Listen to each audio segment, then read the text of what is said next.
In today's video, I'm going to teach you how to change the financial year-end in QuickBooks Online. This is a crucial step for businesses as it helps ensure your accounting aligns with your organizational goals and local regulations.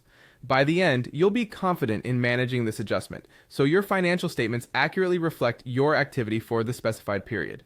First, you need to navigate to the QuickBooks website.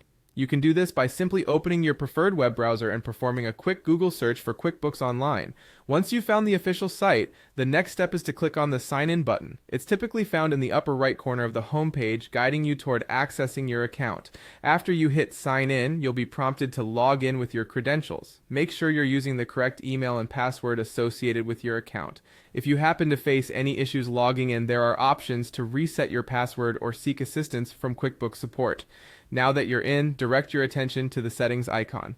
This cogwheel icon is typically located in the upper right part of your screen. Click it, and then a drop-down menu will appear. From this menu, select Account and Settings. In this section, you'll find various options to manage your account details, which is exactly where we need to be to adjust the financial year.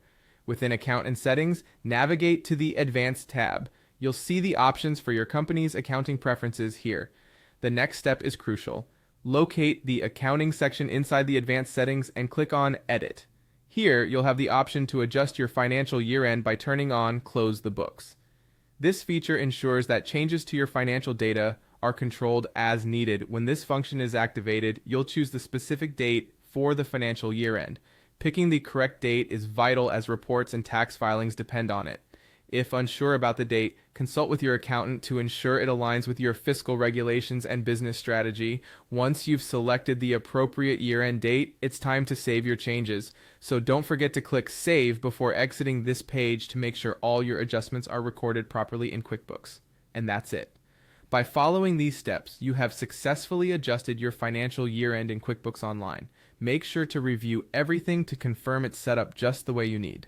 This simple yet important update will help keep your financial records straight and precise for analysis and reporting. Thank you for watching, and feel free to explore more tutorials for optimizing your QuickBooks Online experience.